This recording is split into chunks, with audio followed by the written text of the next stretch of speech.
Saturday morning at the Indy 2023 NRA annual meetings.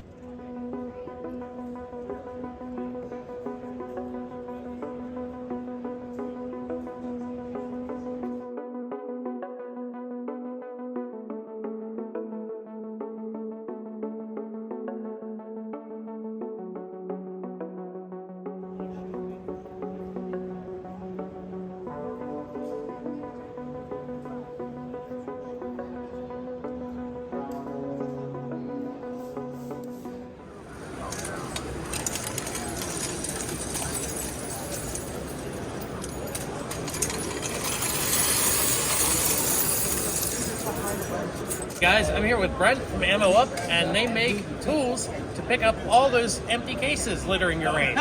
So go ahead, Brent, let's tell us about this tool we've got here. Yeah, we have a tool. We have a machine right here, a little mechanism that picks up all of your pistol brass and rifle brass. And it works in grass and dirt, concrete. And you just simply kind of stab it on the ground and it gets stuck in these little tines, and then you can easily just, like an old mop style, just kind of dump it out to clean it out. So you don't have to bend over and pick up, hurt your back and stuff like that. Okay, and what cartridge, is there a cartridge size too big for it to pick up? Will it pick up your Magnum rifle brass, or is there a limit to what size brass it'll pick up? I mean, it'll pretty much pick up every single pistol and rifle brass. The only caliber it will not pick up is a 22 rimfire. They're too small, but everything else it'll pick up. Okay, so it'll even pick up the big 50 BMGs if someone's out shooting. It will, correct, yeah. Okay. Can't fit too many in there because they're so big, but yeah, it'll pick it up. Okay, so and then what does a tool like this run in price?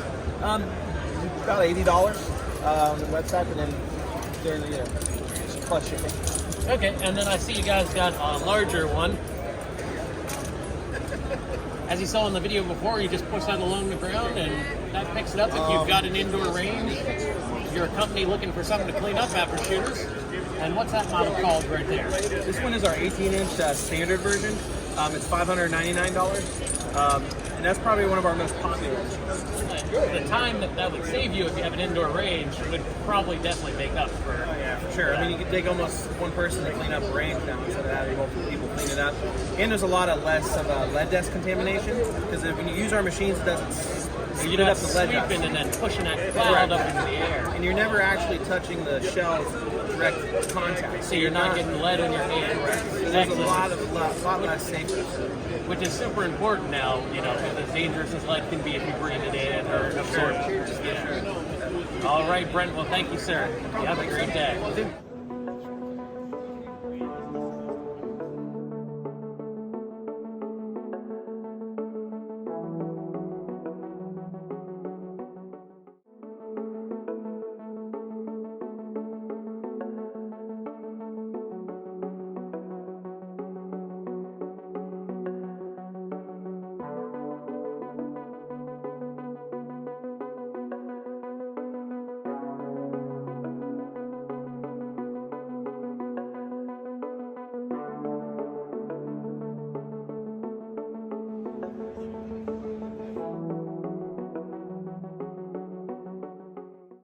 Hey everybody, I'm here with Matt from Live Free Armory, and just saw these walking around. This is the Apollo 11 2011 style pistol, and I'm going to let him tell you about this gun. So we got a double stack 9mm, it's a 17-in-1 capacity. This is our 5-inch full frame. We also have a 4 1/4 compact size, and later this year we'll have a subcompact also. Trigger pull will be about 3.5 pounds, and these will be available June, July timeframe. And we took a lot of pre-orders already. They're very exciting. The best part on them, if people follow any kind of other 2011 style pistols, they know the price points are usually pretty heavy. And what's your price point on this? $979. $979. Wow. And that's 100% USA made in Melbourne, Florida. And we have a lifetime warranty on our guns. And these are standard 2011 magazines as well? Checkmate. It's a magazine we're going to run double stack checkmates. Okay, but that Off pattern. the shelf. Yes, correct. Okay. Yep. So yeah, check him out, livefreearmory.com. Yep, that's it. All right, Matt, thank you for your time. Appreciate it. Thanks for stopping by. Thank you.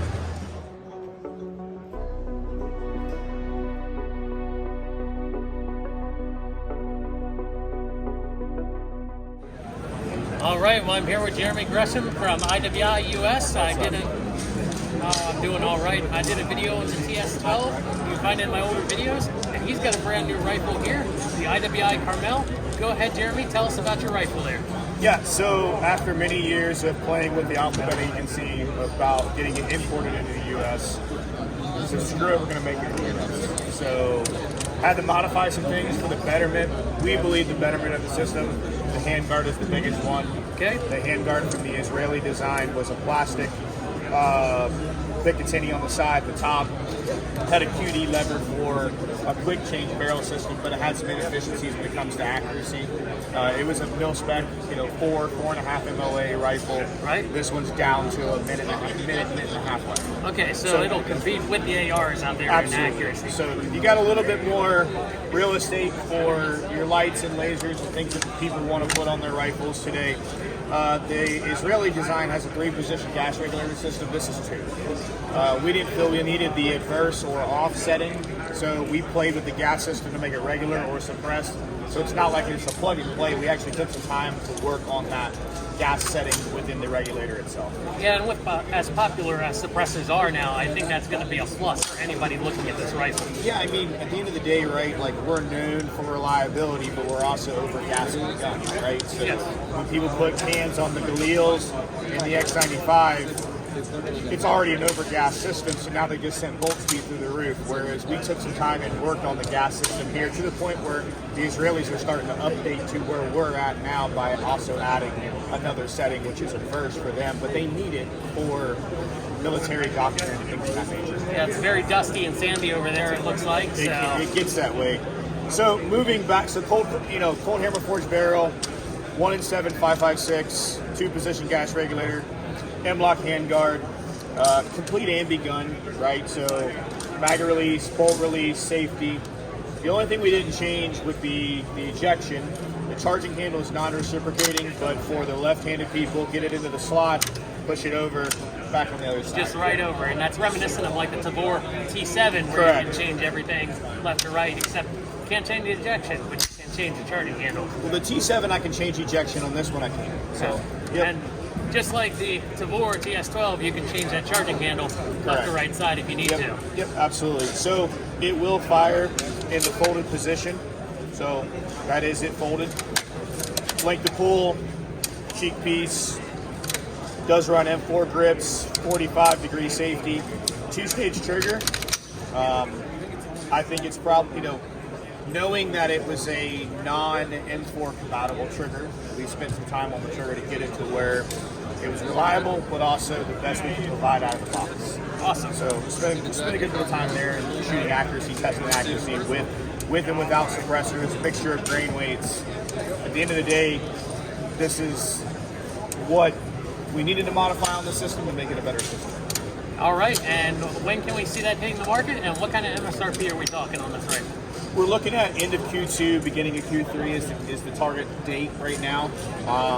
As many people know, we're transitioning from 100% Israel-based products to a hybrid system, and that comes with its own challenges as you're standing up U.S. manufacturing. So the M4 was our barrier of entry with that, and now there's nothing like this. So finding suppliers and people that can help you, it takes time. So late Q2, early Q3 is where we're at with it. You're looking at about an $1,800 retail. Well, not bad for a brand new design on the market. No, and I think people are going to be pleased with it when they get it. I mean, at the end of the day, it's a soft shooting rifle. I really enjoyed testing it. Really enjoyed the feel of the rifle as we were working our way through suppressors and that nature as well. And all the accuracy testing was key. So. All right, and if it runs as well as the TS12, I'll look forward to trying it out. It should be pretty reliable. I think it will. Jeremy, thank you for your time today. Thanks, buddy. You have a good rest of your show. Absolutely.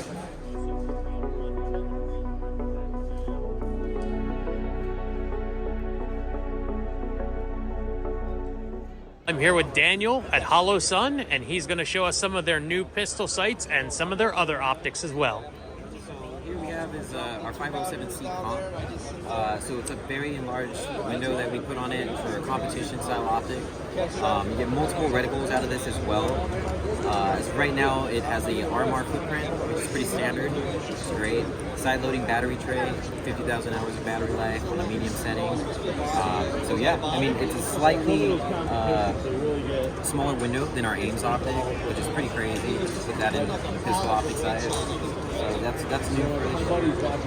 Probably looking about a May or June release date, and we'll have it in red and green. We can go from the SCS models. So this model here that you're looking at is for the PDB. We'll have one for the VP9 as well, the CC P10C, and the VP Block OS.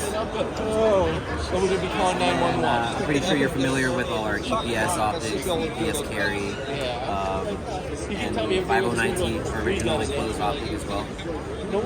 Now, what do you have as an RMSC footprint optic? Yeah, so that's going to be our 507 407K. That would be this model right here.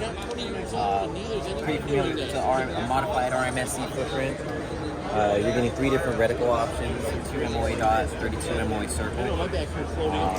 Side loading battery tray as well, shake away technology. And then from that, you're looking at the EPS carry, which is a completely enclosed unit.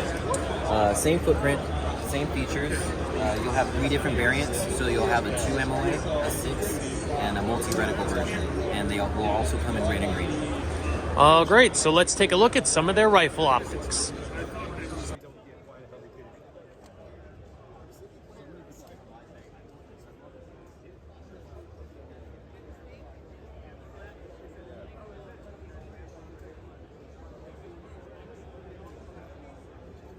Yeah, so this is the Ames, this is our original Ames unit that we've had.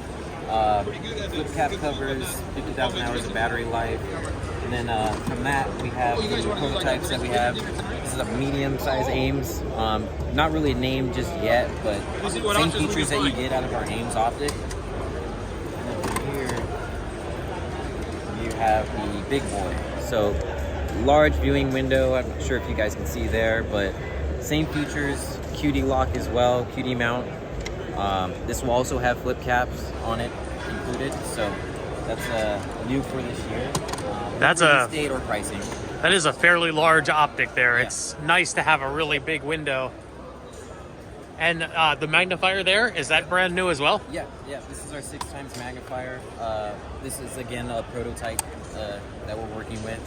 As you can see, it's a little bit more compact, flips to the side, so ambidextrous as well, so you can, left-handed shooters. And now you also have a new digital night vision and a thermal red dot that you showed off. Don't have anything over here, but yeah, they are. We have a DRS thermal and night vision unit as well. Yeah, so here's the Pro. So you're getting about 33% more clarity out of this version here, which is a nice unit. Many functions on there. Still in production or pre-production model. Some changes might be done by the end of the year. And now you can use that during the day or at night because it's a digital. Digital, yeah, exactly. And you can also use it as a standalone red dot as well. Is that just by flipping this cover here down? Exactly. Yep. Okay. Well, Daniel, thank you for your time. I appreciate it.